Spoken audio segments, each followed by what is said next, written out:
Edgar Allan Poe, The Stolen Letter. We were in Paris just after dark one windy evening in the autumn of 1800 and something, and I was smoking a pipe with my friend, Dupin, in his room on the 4th floor. We had not spoken for about an hour, and seemed to pay attention only to the smoke filling the air. However, I was considering some things we had discussed earlier that evening, the case of the Rue Morgue, and the mystery of the murder of Marie Roget. Suddenly the apartment door opened, and our old acquaintance, Monsieur G., the head of the Paris police force, came in. We welcomed him, as he was not a bad man, if not very clever, and we had not seen him for several years. We had been sitting in the dark, and Dupin stood up to light a lamp, but sat down again without doing so, as soon as G. said that he had come to ask for my friend's advice about a case which was causing him a lot of trouble. "If it's anything we need to think deeply about," said Dupin, "it'll be easier in the dark." "That's another of your odd ideas," said G., who had a habit of calling anything he didn't understand odd, and therefore lived surrounded by oddities. "Very true," said Dupin, as he gave his visitor a pipe and pushed a comfortable chair in his direction. "And what's the problem now?" I asked. "Not more murders, I hope."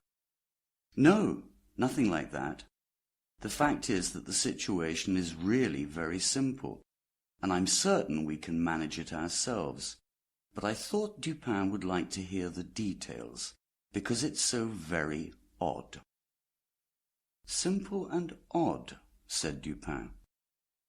"The fact is that we're all puzzled because the case is very simple, but we can't solve it," replied G. "Perhaps that's because it's so very simple," said my friend. "Nonsense," replied the police chief, laughing loudly.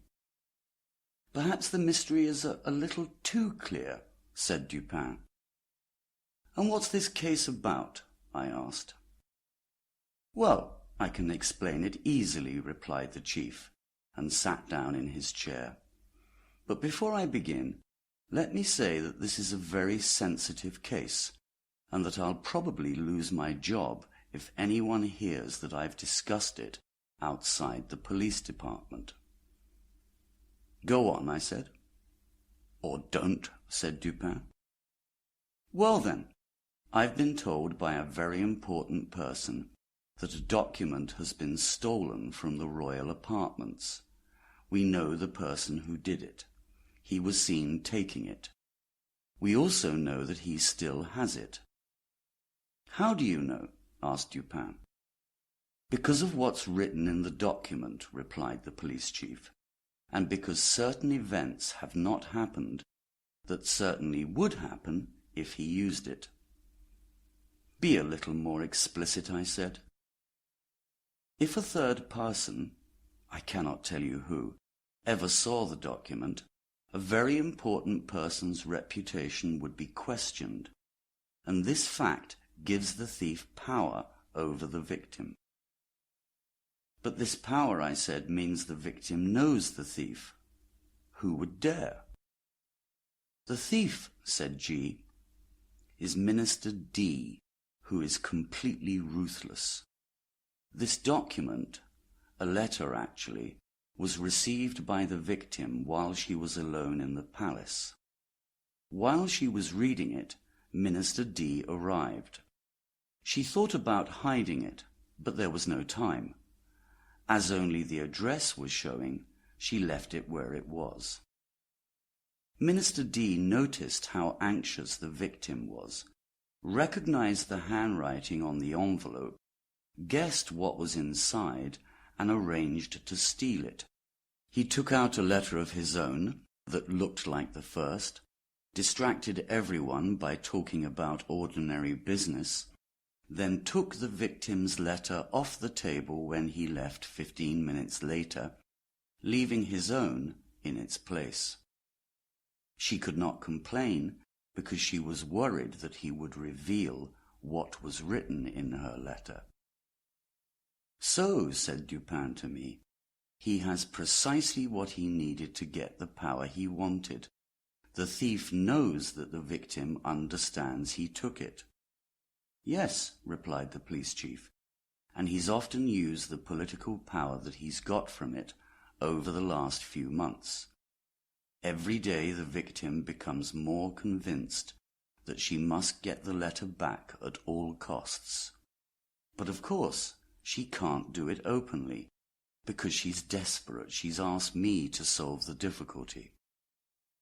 "She couldn't have chosen a better policeman," said Dupin.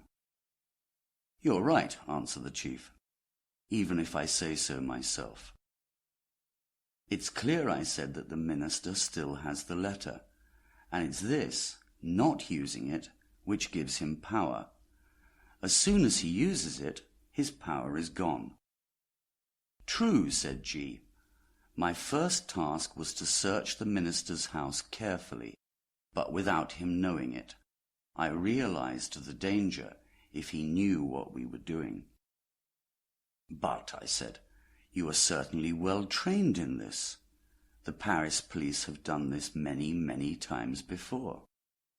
"Oh, yes, and that is why I didn't lose hope. Besides, we had some advantages. He is often away from home all night. He doesn't have many servants. They sleep a long way from their master's room and are careless. I have keys, as you know, with which I can open any room in Paris. For 3 months I have spent most nights personally searching D's home. It is a question of honor to me, and there will be an enormous reward if I succeed. So I did not stop searching until I was completely convinced that the thief is a cleverer man than I am. I believe I have seen every part of those rooms where the letter could be hidden." "But isn't it possible," I suggested, "that although the minister still has the letter, he may have hidden it somewhere else?" "It's a possibility," said Dupin, "but the schemes he's involved in mean that he may need to show the letter immediately." "Needs to show it," I said. "He must be able to show it very quickly, and so it can't be hidden far away," said Dupin.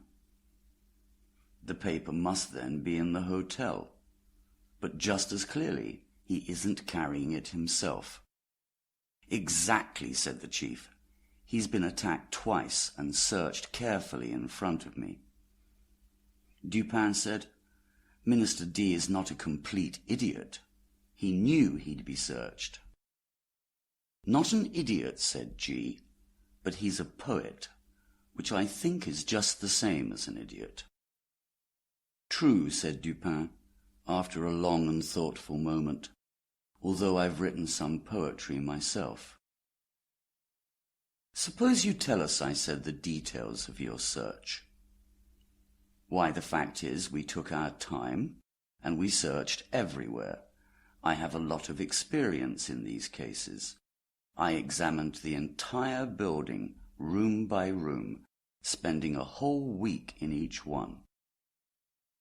"But could you not find a hollow chair leg just by hitting the furniture?" I asked. "Not for sure, because when something is hidden in it, if enough cloth is put around it, it sounds like it's whole." "But you couldn't have taken apart every piece of furniture in which D could have hidden the document. You didn't take all of the chairs apart, did you?" "Certainly not. We did better. We examined every chair in the house using a very powerful microscope. If there had been any recent changes, we would have found them." "Did you look behind mirrors and paintings and try the beds, as well as the curtains and carpets?" "Of course. And when we'd searched every piece of the furniture, we examined the house itself." We divided it into parts which we numbered, so that we would not miss any, and then we examined them with the microscope again. You have made a real effort. We did, but the reward offered is enormous. Did you remember the gardens around the house too? All the gardens are made of brick. They gave us no trouble. We examined the dirt between the bricks and found it untouched. You looked among Dee's papers, of course, and through the books on his shelves. Certainly. We opened every parcel. We not only opened every book, but we turned every page in each book. We also examined each one under the microscope. And the floors beneath the carpets? Absolutely. You checked the cellars? We did. Then I said, you've made a mistake, and the letter is not in the house, as you suppose. I'm afraid you're right, said the chief. And now, Dupin, what would you advise me to do? To search the house one more time. That is unnecessary, replied G. I'm certain the letter is not in his home. That's all I can tell you, said Dupin. Do you have an accurate description of the letter? Oh, yes. The chief then took out a notebook and read aloud a description of how the letter looked on the inside and on the outside. Not long afterwards he left. He was more depressed than I'd ever seen him before. About a month later he visited us again and found us doing the same as during his last visit. He took a pipe and a chair and started a conversation. After a while I said, "Well, G, what about the stolen letter?" Yes, I searched the house again, as Dupin suggested. It was all wasted effort. How much was the reward, did you say? Asked Dupin. Why, a very large reward. I don't want to say how much precisely, but I will say one thing. I wouldn't mind writing a cheque for 50,000 francs to anyone who could get me that letter. The fact is, it's becoming more and more important every day, and the reward has been doubled recently. Why, said Dupin, I really think you haven't given this case enough thought. You might do more, I think, eh? How? In what way? You might ask professional advice. But, said the chief a little uncomfortably, I'm happy to pay for advice. I really would give 50,000 francs to anyone who would help me. In that case, replied Dupin, you may as well write me a cheque for that amount. When you've signed it, I will hand you the letter. I was astonished. The chief, too. For a few minutes he sat speechless and motionless, looking at my friend with open mouth and eyes. Then he took a pen and, after several pauses, finally wrote and signed a cheque for 50,000 francs and handed it to Dupin. The man examined it carefully and put it in his wallet. Then, unlocking a desk, took a letter out and gave it to the chief. G took it, opened it, glanced at it, laughed with happiness, and then rushed out of the room and away from the house without speaking a single word. When he had gone, my friend explained. The Paris police, he said, are quite capable. They are determined, cunning, and know their duty. So when G told us everything he had done to search D's home, I knew he'd done everything he could. He not only used all of the best techniques, but also carried them out perfectly. If the letter had been hidden where they searched, they'd have found it. I only laughed, but he seemed quite serious about all he said.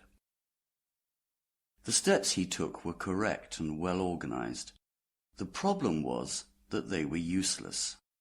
The chief has one way of seeing the world and one way of handling his cases. The problem, I said, is the difference between the chief's intelligence and the thief's. Precisely, replied Dupin, and the chief and his men fail so often because they don't expect an intelligent thief. They consider only their own ideas of intelligence. In searching for anything, they only look at places where they would have hidden it. When the cunning of the individual is different from their own, the criminal gets away. This always happens when he is more intelligent than them, and often when he is less. They never change the way they behave.